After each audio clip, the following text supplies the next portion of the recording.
할렐루야. 7월 27일 수요일 기초영상 시작하겠습니다. 오늘 말씀은 시편 87편 1절에서 7절까지 말씀입니다. 며칠 동안 우리가 시편을 보겠는데요. 시편을 볼 때는 우리가 그런 감성을 다시 새롭게 하고 이 감정적으로 하나님을 더 풍성히 느끼는 시간이 되면 좋겠습니다. 우리가 살아가면서 감정을 통해서 행복을 느끼고 또 우리 인생 가운데 중요한 일이 있으면 대부분의 경우는 다 감정적으로 결정한다는 거예요.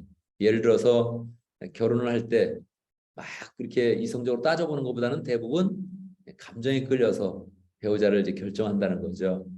그러니까 우리가 이 감정을 새롭게 하면서 이 감성 속에서 하나님을 어떻게 더 풍성히 만나볼까 생각하면 좋겠습니다. 시편 87편의 말씀은 고라자손의 시 이렇게 부제가 붙어 있죠. 고라자손이 시편 11편을 썼는데 11편을 썼는데 우리가 오늘 10번째 그런 시가 되겠습니다. 우리의 감성을 가지고 우리를 살펴볼 때 아니면 세상을 볼 때 우리가 어떤 주제로 노래를 할 수 있겠습니까? 감성이 풍성해서 어떤 노래를 하나 한다고 할 때 우리가 어떤 노래를 할 수 있을까요? 뭐 세상에서는 예전의 추억, 뭐 청춘의 추억, 뭐 그런 거 이야기하겠죠? 아니면 뭐 사랑과 우정을 이야기한다든지, 아니면 뭐 멋진 그런 자연을 이야기한다든지, 중년의 그런 여인이라면 대부분 꽃에 대해서 자연에 대해서 아마 이야기를 할 것입니다. 오늘 고라자서는 이 감성을 풍성히 하는 그런 가운데 예루살렘을 바라봤습니다. 1절 한번 볼까요? 그 터전이 거룩한 산 위에 있구나. 그래서 이 예루살렘이 거룩한 그런 그 터전을 딱 이루면서 산 위에 이제 있는 것을 그렇게 이제 생각을 하게 됐습니다. 그리고 주님은 시온의 문들을 야곱의 어느 초소보다 사랑하신다. 그래서 주님이 사랑하신다. 예루살렘을 사랑하신다. 이런 이야기를 이제 하는 거예요. 3절에서 너 하나님의 도성아 너를 가리켜 영광스럽다고 말했다. 그래서 이제 예루살렘 성이 영광스럽다 이렇게 이제 이야기를 이제 한 거예요. 이게 뭐 이제 감성을 가지고 이야기하는 거니까 자기가 사는 그런 도시가 뭐 대단하다, 자랑스럽다 이렇게 이야기한 게 아니에요. 이 시편 87편을 쓴 시기를 보면 대부분 학자들은 히스기야 시대 때 또는 그 이후다 그렇게 이야기를 합니다. 그렇다면 히스기야 시대 때는 벌써 여러 민족의 그런 침공을 받기도 했고 그 이후라면 더욱더 국군이 쇠해가지고 나라가 망하는 그런 시점이거든요. 그러니까 우리가 사는 그런 도시가 너무 멋있어, 야 우리는 자랑스러워 이렇게 이야기한 것이 아닙니다. 뭘 가지고 이야기한 것입니까? 하나님의 은혜, 하나님의 약속, 하나님의 그런 구원의 그런 역사가 예루살렘을 통해서 특별히 예루살렘에 있는 성전을 통해서 예수 그리스도를 향해서 나아가며 우리에게 구원을 주시는 그 은혜를 생각할 때 이 마음 가운데 감정적으로 야 하나님이 우리를 사랑하신다 할렐루야, 하나님이 나를 사랑하시며 구원하신다, 우리를 구원하신다, 우리 민족을 구원하신다 이렇게 생각을 하게 된 거예요. 그런데 여기서 멈추면 조금 더 국수주의처럼 보이는 거죠. 자기 민족만 좋은 것, 뭐 자기가 사는 것만 좋은 것 이렇게 생각을 하는데 4절을 보면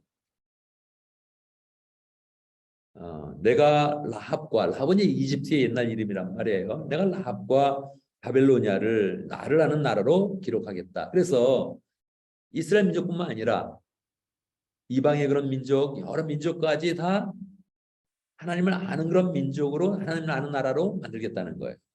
블레셋과 두로와 에디오피아도 시온에서 태어났다고 하겠다. 무엇입니까? 하나님의 구원의 그런 역사가 세세 만방에 쫙 흘러가는 것을 느끼는 거예요. 그래서 맨 마지막 절까지 가보면 노래하는 이들과 춤추는 이들도 말했다. 나의 모든 근원이 내 안에 있다. 내 안에는 이제 예루살렘입니다. 예루살렘 안에 있다. 이제 이런 뜻이에요.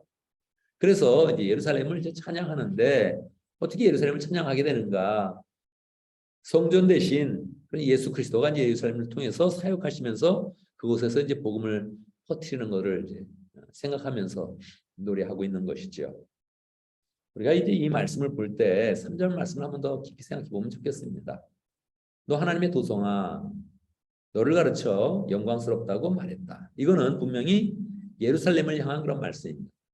자, 그런데 우리가 뭐 예루살렘을 뭐 가본 사람도 있고 안 가본 사람이 있지만 예루살렘이 대단하다. 뭐 이런 얘기가 재밌지는 않잖아요. 그러니까 우리가 사는 도성을 향해서 한번 말해 보겠습니다.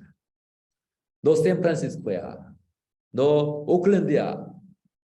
너를 가르쳐 영광스럽다고 말했다. 누가 말했어요, 여기서? 이게 시인데 좀 시적인 표현을 했으면 더 좋았을 텐데 이 말한 거는 하나님이 한 겁니다. 하나님이 예루살렘을 영광스럽다고 말했다. 하나님이 오클랜드를 영광스럽다고 말했다. 하나님이 캐스트로밸리를 영광스럽다고 말했다. 그렇게 생각해 본 적 있습니까, 여러분? 우리가 사는 그런 도시를 하나님이 영광스럽다고 말했다. 그렇게 생각해 본 적 있습니까? 우리가 사는 도시 하면 어떤 게 떠오릅니까? 샌프란시스코. 뭐가 떠오릅니까? 날씨가 좋대더라. 관광객이 많다. 뭐 해변이 뭐 아름답다. 그런 얘기 많이 하죠. 그런 거 가지고 영광스럽다고 얘기할 수는 없잖아요. 그죠? 뭐 지진도 있는 거고, 뭐 집값도 비싼 거고, 좋은 점이 있으면 어려운 점도 있으니까 그걸 가지고 영광스럽다 이렇게 말할 수는 없는 거란 말이에요. 그러면 뭘 가지고 영광스럽다고 하겠어요? 구원의 역사가 있어야 되는 거예요. 하나님의 역사가 있어야 되는 거예요. 하나님의 역동적인 그 은혜가 그 안에 있을 때 우리는 영광스럽다고 말할 수 있는 거죠. 뭐 샌프란시스코에 뭐 대표적인 거 얘기해 보면 별거 없어요. 뭐 가서 관광지라 그래가지고 가보면 또 홈리스가 많고 이게 뭐 그거 가지고는 영광스럽다고 할 수 없는 거죠. 오클랜드도 뭐 날씨가 좋다. 그렇지만 또 뭐 보면 뭐 거리도 보면 한국에 뭐 70년대 80년대 갔다 그러고 뭐 별 볼 일 없는 거거든요. 그러니까 이 영광스럽다고 할 때는 하나님의 영광이 덮여야 돼요. 하나님의 사람들이 거기서 막 움직이는 그런 모습이 보여야 되는 거죠. 여러분, 내가 오늘 제작기에 와서 예배를 드리면서 이렇게 밖에 나와 보니까 그 표가 하나 이렇게 붙어 있더라고요. 그게 이제 매달 한 번씩 표를 이제 바꿔요. 그래서 여기 아마 이제 다음 달에는 다른 거로도 바뀌겠죠. 이렇게 써 있어요. 나는 우리 목장을 통해서 세상을 놀라게 하겠다. 이런 표가 있어요. 나는 가정교회를 통해서 세상을 놀라게 하겠다. 그런 표가 있어요. 이 샌프란시스코 지역에 피소스가 있어서 하나님이 관심을 가지시면서 은혜를 주고 사랑을 주시고 그 안에 있는 그런 많은 그런 사람들이 하나님의 은혜로 살아갈 때 다른 사람들은 얘기할 수 있는 거죠. 고라이 그런 자손처럼 어떤 사람이 나타나서 오클랜드야, 샌프란시스코야. 아, 너는 영광스럽다고 말했다. 하나님이 이미 너를 영광스럽다고 선언했다. 이렇게 이야기할 수 있는 거죠. 어떻게 할 때요? 목장을 귀하게 여기면서 세상을 놀라게 하는 그런 사람들이 있을 때 가정교회를 열심히 세워가면서 이 세상을 놀라게 하는 사람들이 있을 때 하나님이 선언하는 거죠. 여기 예수 그리스도의 은혜가 있다. 예수 그리스도의 사랑이 있다. 기도하는 사람들이 있다. 하나님의 능력이 있다. 그러면서 영광스럽게 하겠다. 영광스럽게 하였다. 뭐 그런 하나님의 그런 선언을 우리가 듣게 되는 거죠. 그래서 우리가 이렇게 자꾸 생각을 하나님의 역사 속에서 하나님의 그런 사랑 속에서 우리 인생을 비춰보면 좋겠습니다. 하나님의 사랑을 뺀다면, 하나님의 능력을 뺀다면 우리 인생 가운데 아무거나 이렇게 뭐 아무거를 이루어도 어떤 것을 이루어도 우리 인생은 이렇게 빛나지는 않습니다.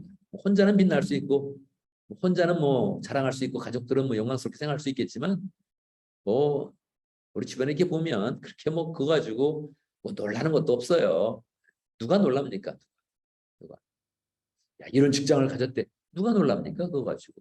이런 사업을 하고 있대. 누가 놀랍니까? 이런 차를 타고 있대. 누가 놀랍니까? 그거 가지고. 그런가 보다 하고 그냥 많은 거죠.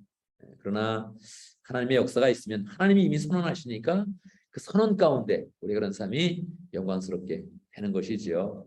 그래서 감성, 또 감정 그렇게 이야기하면 자꾸 자기 감정에 치우치지 말고 이 감정을 영성으로 발전시키는 거예요.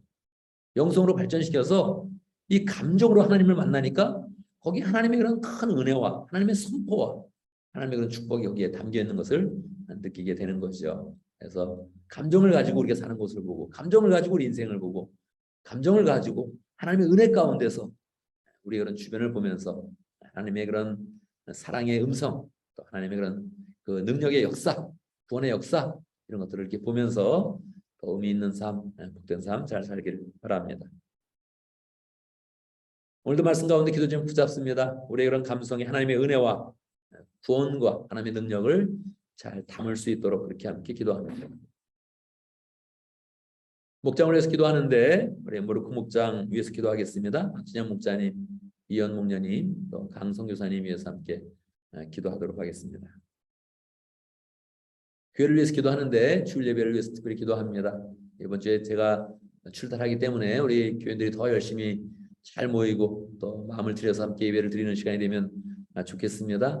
특별히 또 설교하는 우리 정성원 목자님 위해서 함께 기도하도록 하겠습니다. 말씀의 사역자로서 말씀을 또 잘 감당하면서 은혜를 또 끼치는 그런 삶을 잘 살 수 있도록 또 우리가 말씀을 잘 받으면서 함께 또 하나님이 또 우리 정성원 장로님을 통해서 주시는 그런 말씀을 잘 받을 수 있도록 이렇게 축복하면서 미리 기도하면 좋겠습니다. 제가 먼저 기도하고 함께 기도하는 시간 갖도록 하겠습니다. 기도합니다. 할렐루야. 우리 하나님을 찬양합니다.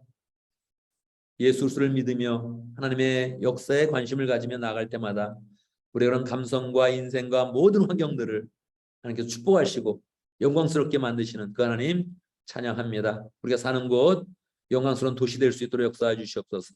예루살렘처럼 영광스럽게 될 수 있도록 역사하여 주시옵소서. 우리의 그런 인생과 우리의 수고와 헌신과 섬김이 하나님의 교회를 더 잘 세워가며 하나님 나라를 움직이는 복된 그런 인생 될 수 있도록 역사하여 주시옵소서. 하나님 아버지, 목장을 위해서 또 기도합니다. 모르코 목장의 박진영 목자님, 이현 목녀님 그 아이들을 끊임없이 섬기며 주님의 그런 그 마음으로 사역하고 있습니다. 축복해 주시고 열정으로 사역할 때마다 직장의 모든 일도 평강하게 하시고 축복받게 해주시고 자녀들을 잘 될 수 있도록 역사해 주옵소서. 모건들도 모일 때마다 하나님 주의 은혜와 사랑 가운데 변화될 수 있도록 역사하시고 하나님 나의 기둥처럼 쓰임받을 수 있도록 축복하여 주옵소서. 강성 교사님 살기 어려운 줄 알면서도 몸이 아파도 마음이 아파도 하나님 정말 사역지로 가서 끝까지 승부를 보는 그런 삶을 사는데 축복하여 주시고 하나님 모순을 품는 그 모든 그런 그 마음 가운데 하나님의 은혜가 덮여지도록 역사하여 주시옵소서. 하나님 아버지 교회를 위해서 기도합니다. 이번 주일 더욱더 특별한 은혜를 허락하여 주시옵소서. 예배로 모일 때 많은 그런 기도하고 모이는 그런 사람들이 많아지게 해주시고 예배를 준비하는 그런 손길들이 많아질 수도 역사하시고 하나님 예배를 드릴 때 하나님을 더 풍성히 만날 수 있도록 인도하여 주옵소서. 특별히 말씀 사역자 정성원 장로님 축복해 주시고 말씀을 이미 준비하여서 하나님 아버지 그 말씀을 마음에 품고 준비하고 있는데 하나님 그 마음을 축복해 주시고 또 주의 말씀을 전할 때마다 그 입술에 권능을 주시고 또 마음에 그런 기쁨과 은혜와 확신을 주시고 듣는 모든 그런 사람들 하나님의 말씀으로 감화되며 은혜를 누릴 수 있도록 역사해 주옵소서. 하나님 우리 믿음의 그런 식구들이 많이 흩어져 있습니다. 멕시코에 있는 그런 사람들 축복해 주시고 귀한 상을 잘 감당하며 하나님께 영광 누릴 수 있도록 축복해 주시고 저는 또 한국에 있는데 하나님 아버지 이곳에서 또 하나님이 역사하시는 그 은혜의 손길을 붙잡을 수 있도록 인도하여 주시고 또 교회를 지키며 열정으로 또 살고 있는 우리 모든 믿음의 그런 식구들 축복해 주시고 그 삶 가운데 직장 가운데 사업 가운데 가정 가운데 하나님의 은혜가 풍성히 임하도록 역사하여 주옵소서. 예수님의 이름으로 기도드리옵나이다. 아멘.